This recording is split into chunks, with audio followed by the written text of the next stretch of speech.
There was a T-shirt I saw one time. I can't remember if it was for a local brewery or an outdoor store or something, but it was almost like a mural, a painting that had little nuances about the product.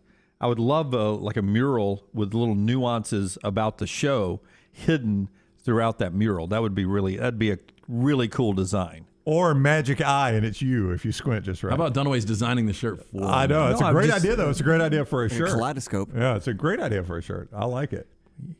Peter Burns is going to join us now. I said it was a good idea. Yeah. I mean, the Monday, the Captain Crunch Weedy Monday I get from Brown these days is just unbelievable. Burns. How are you, Peter?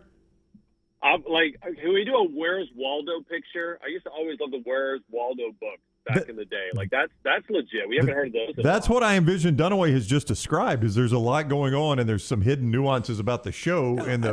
Yeah, we're getting a T-shirt design from our viewers and listeners, Peter. We're having a competition, and I remember I think it was a beer, maybe somewhere in Asheville, that it was like a mural. I'm picturing like not a jungle, but maybe a beach combination beach jungle with some hidden next round stuff in there. Rockstar's hanging out of a tree. He's not on Molly, Peter. This is just a regular Monday. Yeah, man, I'm flipping out. I'm like, I was surprised of the many thousands. Can we get a mural of like Rockstar head slapping and mushing somebody like Jawan Howard? Yeah. Rocky's violent that way. It was a face grab. Come on, man. Yeah, like LT's face on a totem pole and his eyes follow you as you move across the T-shirt. That'd be really good. What did you drink in the break? Peter Burns with us on the JohnstonRVCenter.com hotline. We have Peter on to talk college basketball. The SEC weekend, Peter. A tough loss for Auburn at Florida. That is a lot of losses for Auburn and Florida. They do not play well in Gainesville, but a more concerning trend for Auburn is these end-of-game possessions and tight games. They haven't gone well lately.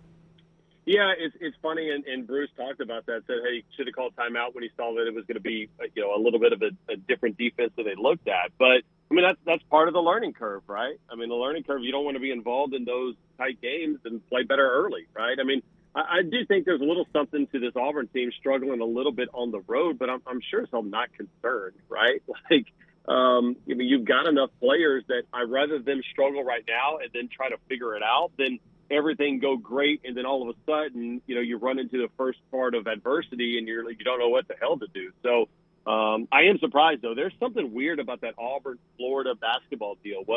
Now Auburn hasn't won in Gainesville since '96. That's just nuts to me.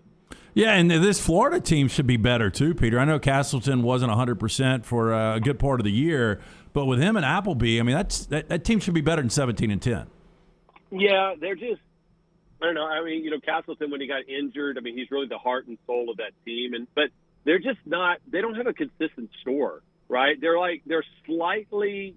They remind me a little bit of Tennessee, but at least Tennessee has some guys that can light up. The box score. Like, they're going to play disciplined basketball. They're just going to be annoying in games because they're always going to be kind of hanging around. They're not going to ever wow you with anything. But, it's like Teddy KJV. It's like hanging around. That's like how Mike White and those guys play basketball.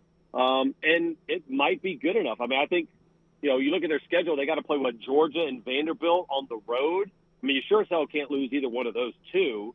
And if you can win against Arkansas or Kentucky at home and don't lay an egg in the SEC tournament, you should honestly be a tournament team. Now, I don't know if they'd actually win a damn game in the tournament. I'm not going that far, but I mean they're good, just not great. Speaking of great right now, if you're John Calipari, you got to like where your team is. One of the better teams in the country, and then you beat Alabama without your 2 point guards. That felt like that was a great locker room win for Calipari and the Cats. Yeah, it sucks that Kentucky, this team is actually likable. Like, I grew up all my life, not liking these teams. Like, going back to, Rex Grossman's days. I remember Rex Chapman's days back in the Rupp Arena days. And this is, just a fun team to watch. And we talked about it on air a couple of days ago, guys. Did Cal kind of finally figure this out? Of saying, hey, listen, I'm going to have a 24-year-old Kellen Brady. I'm going to have an Oscar Tshiebwe who hell, he may even come back one more year, but he's been a force down low of saying, I'm going to have 3 or 4 guys that I know that can play that are kind of my core, and then I'm going to intertwine 1 or 2 McDonald's All-Americans in there, as opposed to it seemed like, hey, he would always have these great 18-year-old kids, but they were all mercenaries and they weren't built to win as a team. I think Cal's kind of figured out at least the formula, and this might be the way he rolls going forward. Peter Burns is with us, SEC Network. He joins us on the JohnstonRVCenter.com hotline. A lot of people are looking forward to that Tennessee-Auburn game coming up. Rick Barnes done a tremendous job, but Auburn did catch a little bit of a break with Tennessee dropping that game to Arkansas Saturday to keep that distance between the two of them in the SEC race. But still, that is going to be an entertaining game. Yeah, I mean, again, it is 2 different styles, right? Tennessee, Auburn can light it up, but at the same point, like we were just talking about with Florida, Tennessee is playing extremely well because they just don't turn the ball over, right? And they don't freak out. And I think that's what happens when you play a team like Kentucky or Auburn, that all of a sudden you're like, oh, damn, these guys are so good. What's going to happen? It's kind of like playing, South Carolina women's basketball. Like you play Gamecocks on Staley's crew, you're almost kind of half beat before the game starts. I just don't think Tennessee's that way. And actually, I think they get up for those opponents.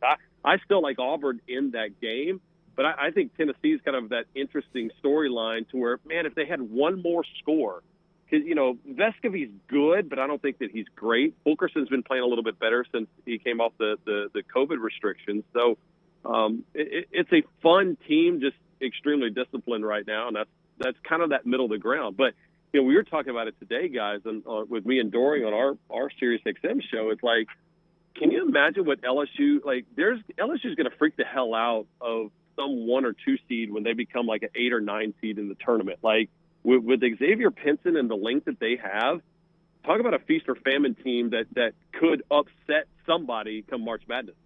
Well, and Bama's one of those teams when they're hitting their threes, Peter. Yep. And they had a great opportunity this past weekend with Wheeler and Washington out up double digits in that game. They end up not winning it after hitting 14 threes. Keon Ellis, great 28 points, career high there. But after winning 3 consecutive games, they lose and rub. Where are you right now on this Alabama team? Same thing with LSU. It's like a coin flipping. You're like, all right, what team am I going to get today? The difference is that Alabama can score, right? I mean, Alabama's another one of those teams where if you look up and they're 7, 8, 9 seed, you're like, all right, in theory, we play this game 10 times. We're going to win 7, 8 times if you're a higher seed. But right now, man, I mean, it's just a matter if they catch fire. And that's kind of one of those hit or miss situations right now. I mean, Ellis was incredible early in that game. Shackelford was great. But, I mean, they're going to live and die by the 3. I don't know how sustainable that is when you don't have a lot of depth down low. They don't have like this Walker Kessler guy down low, or they don't have a Sheepway that's just an incredible rebounder. They've got some scores. So, I mean, there'll be a pain. Like, it would not shock me if all of a sudden we saw that they would lose in the first round, and it would not shock me if they're an Elite 8 team. Like, that's the kind of Dr. Jekyll or Mr. Hyde situation you got with Tide basketball right now.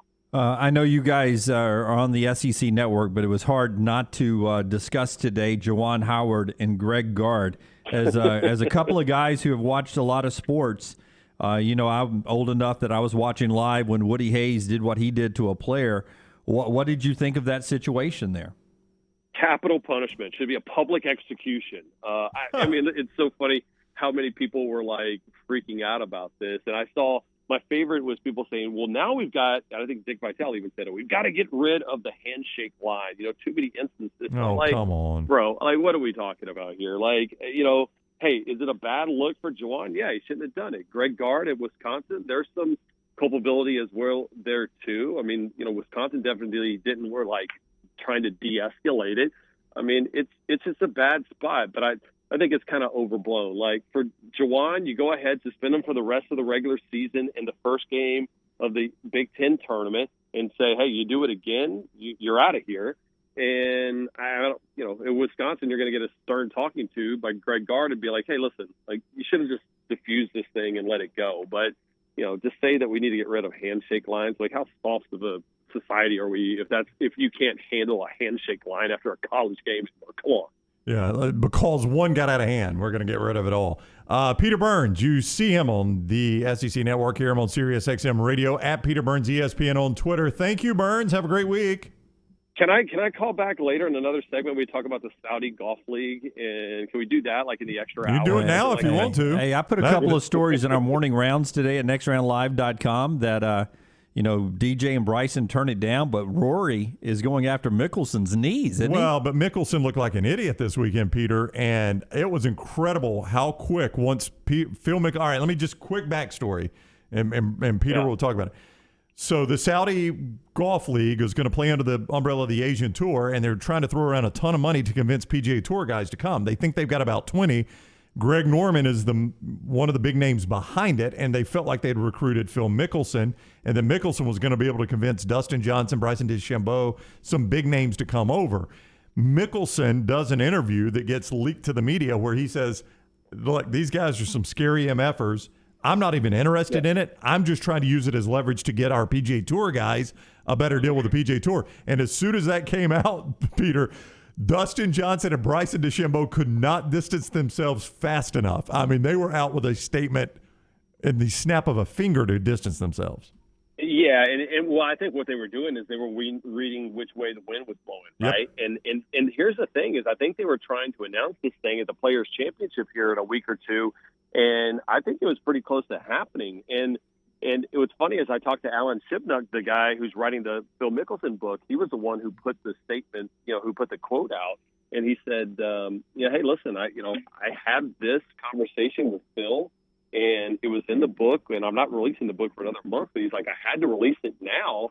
And I asked him, I was like, did Phil get back in touch with you after you said the quote? And he goes, first and foremost, he never told me that it was off record. Everything was for the book, and so he knew I could use it. And second of all, he texted me, and he was not a happy camper. And I'm like, yeah, well, guess what? When you upset a bunch of Saudi princes, and that are worth $1 billion, you probably don't want to be on the good side telling them how bad of a person they are and that you were only using them. So Phil might need to find a safe house for a couple of weeks or something just to figher it out. And I think that's why everybody was so quick, oh no, I love the PGA Tour. It's my favorite. It's ridiculous. Yes. All right. Thank you, Peter. Always fun talking with you. Later, boys. All right. Peter Burns with us on the JohnstonRVCenter.com hotline.